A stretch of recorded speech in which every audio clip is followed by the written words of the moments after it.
आज मानव मोबाइल सत्संग का 159वां सत्संग प्रसंग है गीता की शरणागति। गीता में भगवान ने अपनी प्राप्ति के कई साधन बताए हैं जिससे मनुष्य का कल्याण हो जाए। ऐसी कोई भी उपाय भगवान ने बाकी नहीं रखा। अनंत मुखों से कही जाने वाली बात को भगवान ने एक मुख में गीता में कह दिया है। इसलिए गीता के टीकाकार श्रीधर स्वामी लिखते हैं, गीता ज्ञान का एक अथाह समुद्र है। शेषनाग के द्वारा अपने अशेष मुखों से की जाने वाली व्याख्या के चातुर्य को जो एक मुख से ही धारण करते हैं, उन अद्भुत परमानंद स्वरूप भगवान श्री कृष्ण की मैं वंदना करता हूँ। गीता ज्ञान का एक अथाह समुद्र है। इसका अध्ययन करने पर नए नए भाव मिलते हैं और मिलते ही चले जाते हैं।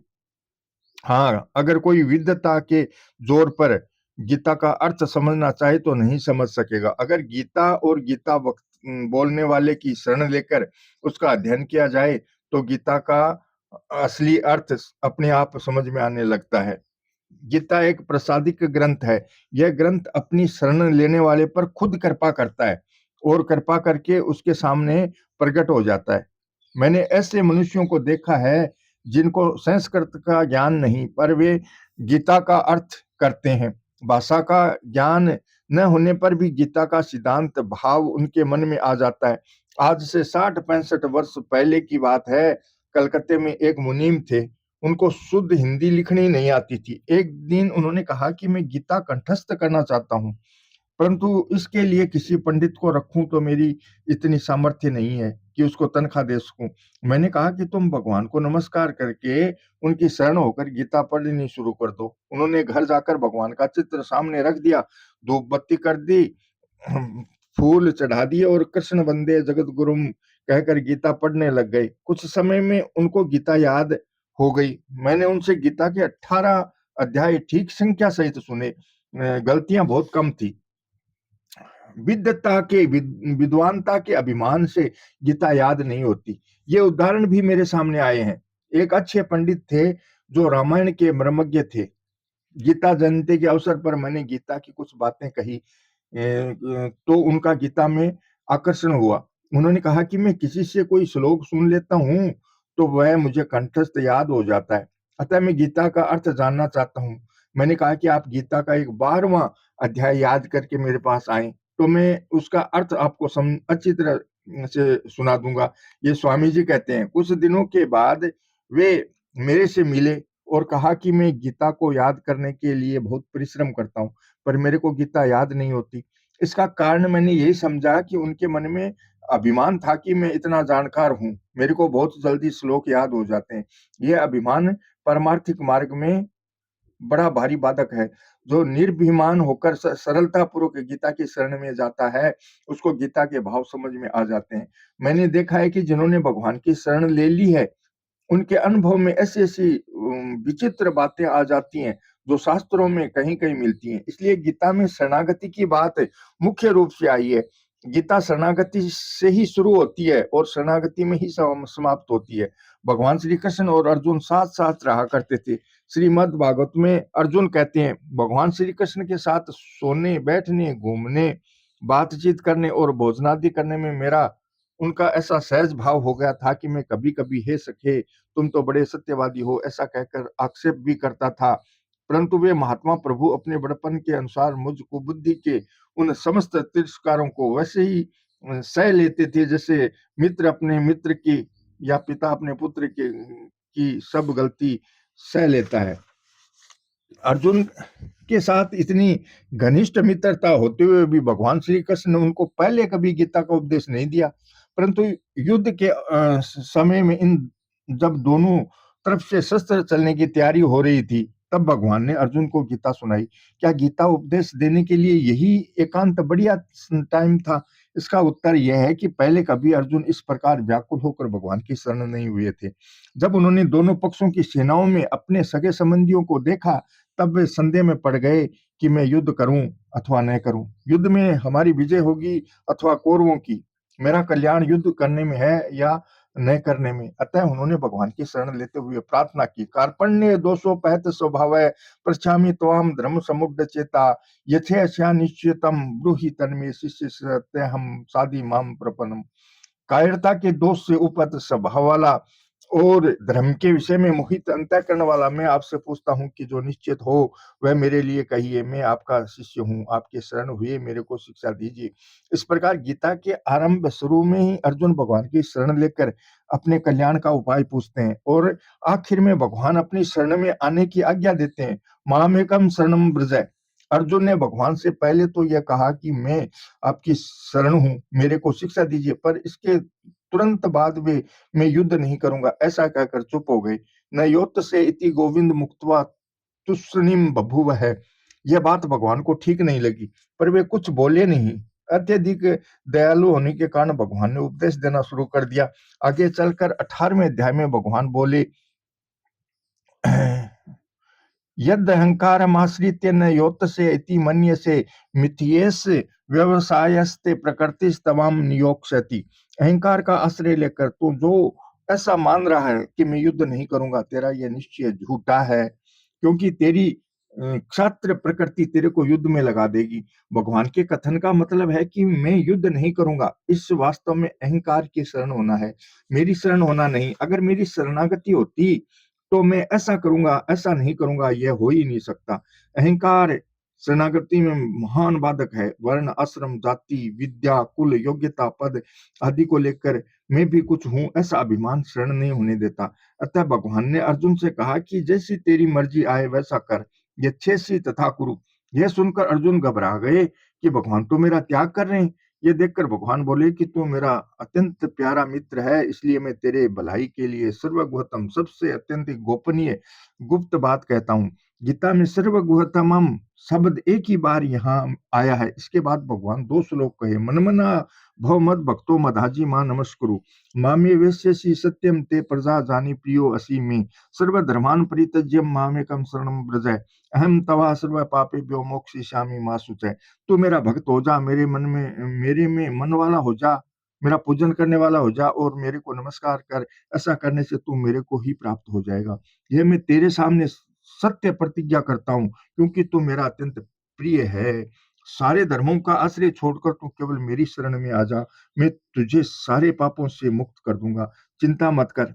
इन दो श्लोकों के बाद भगवान ने कहा कि यह सर्वगुहतम वचन उस व्यक्ति से मत कहना जो अतपस्वी है, अभगत है, भक्ति नहीं करता है, इस रहस्य को सुनना नहीं चाहता और मेरे में दोष देखता है। इससे ऐसा मालूम देता है कि भगवान ने दोनों तरफ से 64वें 67वें श्लोक में निषेध करके मानो डिबिया के बीच में दो सर्वगोतम श्लोक रतन रखे हैं। इन दोनों में भी शरणागति का मुख्य श्लोक अंतिम है। रामायण में भी जब सुग्रीव ने भगवान से कहा, सब प्रकार करियहूं सेवकाई जय विधि मिलहि जानकी आई, तब भगवान ने कहा, सका सोच त्यागहूं बल मोरे सब विधि घटब काज में तोरे। अर्जुन ने भगवान से कहा कि धर्म का निर्णय करने में मेरी बुद्धि काम नहीं कर रही है, धर्म समुद्र चेता, अतः मैं आपकी शरण हूं। तो भगवान ने कहा कि तुझे धर्म का निर्णय करने की जरूरत ही नहीं है। सर्वधर्मान परित्यज्यम, जिनके भीतर कामना है वे धर्म का आश्रय लेने वाले तो बार बार जन्मते और मरते हैं। एवं त्रिधर्म मनुप्रपन्ना गतागतम काम कामा लभन्ते। अतः धर्म का सहारा न लेकर अनन्य भाव से एक मेरी शरण में आ जा, मामेकम शरणम व्रज। अर्जुन कहता है कि मैं युद्ध करूंगा तो पाप लगेगा और भगवान कहते हैं कि तू युद्ध नहीं करेगा तो पाप लगेगा। परंतु अंत में भगवान अत्यंत कृपा करके कहते हैं कि तू पाप से मत डर, तू मेरी शरण में आ जा तो मैं तेरे को सब पापों से मुक्त कर दूंगा। इसके साथ ही भगवान आश्वासन भी देते हैं कि तू चिंता मत कर, संपूर्ण पाप और दुख भगवान से विमुख होने से ही होते हैं। भगवान से विमुख होना सबसे बड़ा पाप है और सन्मुख होना सबसे बड़ा पुण्य है।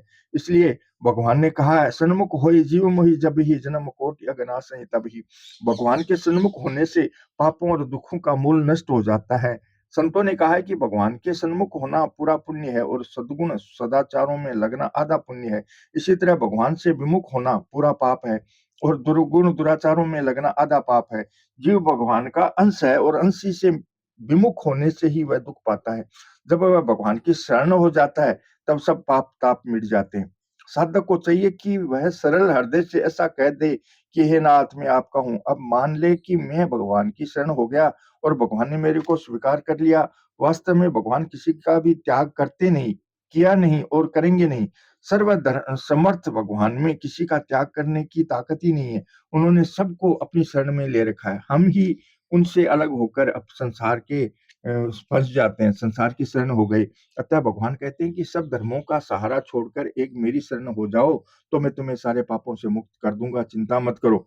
मतलब है कि धर्म का अनुष्ठान तो करो, पर धर्म का अनुष्ठान करके मैं अपना कल्याण कर लूंगा, ये सहारा मत रखो। नाम जप कीर्तन प्रार्थना गीता रामायण पाठ शास्त्रों का अध्ययन आदि सब करो, पर इनसे मैं अपना कल्याण कर लूंगा, ये इतने दिन पढ़ लिया और इतना मेरा मैं कल्याण कर लूंगा, ऐसा अभिमान मत रखो। अपने उद्योग से कोई अनंत पापों का नाश नहीं कर सकता, क्योंकि यह ताकत जीव में नहीं है, प्रत्युत भगवान में ही है। इसलिए भगवान कहते हैं अहम तवा सर्व पापेभ्यो मोक्षयिष्यामि मा शुचः, अर्थात संपूर्ण पापों से मुक्त मैं करूंगा, तुम चिंता क्यों करते हो।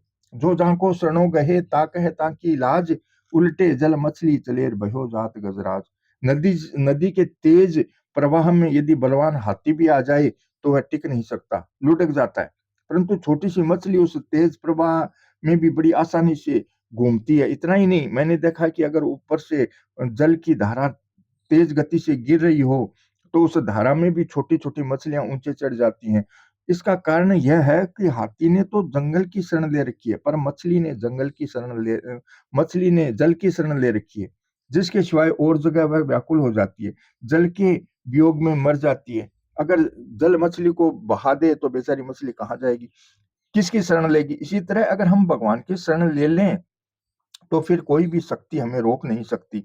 इसलिए भगवान कहते हैं कि तू चिंता मत कर, माँ सोच है, हमने भगवान की शरण ले ली, फिर अपने उद्धार की चिंता हम करें, यह बड़े आश्चर्य की बात है। हम क्यों करें भाई, अब तो भगवान ही करेगा। मूर्खता की बेसमझी की बात है। जब तक साधक में अपने बल बुद्धि योग्यता आदि का सहारा रहता है, मैं कर सकता हूँ यह अभिमान रहता है, तब तक शरणागति नहीं होती। जब अपने बल का आश्रय नहीं रहता, तब बड़ी सुगमता से शरणागति होती है। इसलिए कहा है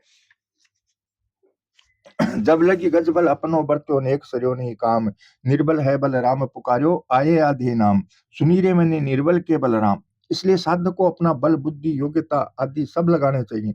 सब बल लगाने पर भी जब काम सिद्ध नहीं होता, तब अपने बल का अभिमान दूर हो जाता है। जब तक वह अपना पूरा बल लगाकर भजन नहीं करता, तब तक उसके भीतर अपने बल का अभिमान रहता है। जब तक अपने बल का अभिमान रहता है, तब तक शरणागति सिद्ध नहीं होती। भगवान अर्जुन से कहते हैं निमित्त मात्रम भव सभ्य साची ने, हे सभ्य साची तुम निमित्त मात्र बन जाओ। अर्जुन को सभ्य साची इसलिए कहा कि वे दोनों हाथों से बाण चलाते हैं। वे दाएं हाथ से जैसा निशाना मारते हैं, वैसा निशाना बाएं हाथ से भी मारते हैं। वे आगे पीछे दाएं बाएं चारों तरफ बराबर भाग सकते थे और भागते हुए बाण चला सकते थे। भगवान सभ्य साची संबोधन देकर मानो यह कहते हैं कि तुम अपने उद्योग में कमी मत रखो, पूरा उद्योग करो, पर भरोसा उद्योग का मत रखो। जब भगवान ने इंद्र की पूजा बंद करवाकर गिरिराज गोवर्धन की पूजा करवा दी, तब इंद्र ने कोप करके ब्रज पर भयंकर वर्षा कर दी। भगवान ने गिरिराज को बाएं हाथ की छोटी उंगली के नख पर उठा लिया और ग्वाल बालों से कहा कि सब के सब पर्वत पर अपनी अपनी लाठियां लगाओ। सबने पूरी शक्ति से अपनी लाठियां लगा दी। ग्वाल बालों के मन में आया कि हम सब ने लाठियां लगाई हैं तभी पर्वत उठा है, लाला की एक अंगुली से पर्वत थोड़ी उठा है। उनके मन में ऐसा आते ही भगवान ने उनका अभिमान दूर करने के लिए अपनी अंगुली थोड़ी सी नीचे की, तो ग्वाल बाल चिल्लाने लगे, अरे दादा मरे मरे मरे। भगवान ने कहा कि उठाओ, लगाओ जोर, पर लाठी के जोर से पर्वत थोड़ी उठ सकता है। मतलब है कि साधक अपना बल तो पूरा लगाए, पर उद्योग से मेरा उद्धार हो जाएगा। इस तरह उद्योग का सहारा न लेकर भगवान का ही सहारा रखें कि उद्धार तो भगवान की कृपा से ही होगा। भगवान की कृपा का भरोसा रखना शरणागति है। इसलिए भगवान कहते हैं कि तू मेरी शरण में आ जा, मैं तुझे सारे पापों से दूर कर दूंगा, उसकी चिंता तू मत कर। परीक्षित की माता उत्तरा ने भी भगवान की शरण ली थी। द्रोणाचार्य के पुत्र अश्वत्थामा ने विचार कर लिया था कि मैं पांडवों का वंश नष्ट कर दूंगा। उसने सोते हुए द्रौपदी के 5 पुत्रों को मार डाला। अब केवल उत्तरा के गर्भ में एक बालक रह गया। उसको भी नष्ट करने के लिए अश्वत्थामा ने ब्रह्मास्त्र चलाया। जब उत्तरा ने उसको अपनी ओर आते देखा, तब उसने भगवान को पुकारा, पाहि पाहि महायोगिन देव देव जगतपते नान्यम तवदय भयम पश्य पश्य यत्र मृत्यु परस्परम अभिद्रवती मामीश सरसत पतायसो विभो कामम दहतु माम नाथ मा में गर्भो निपातयम ताम। देवाधिदेव जगदीश्वर महायोगिन, आप मेरी रक्षा कीजिए, रक्षा कीजिए। आपके सिवाय इस लोक में मुझे अभय देने वाला दूसरा कोई नहीं है, क्योंकि यहाँ सभी आपस में एक दूसरे की मौत का कारण बन रहे हैं।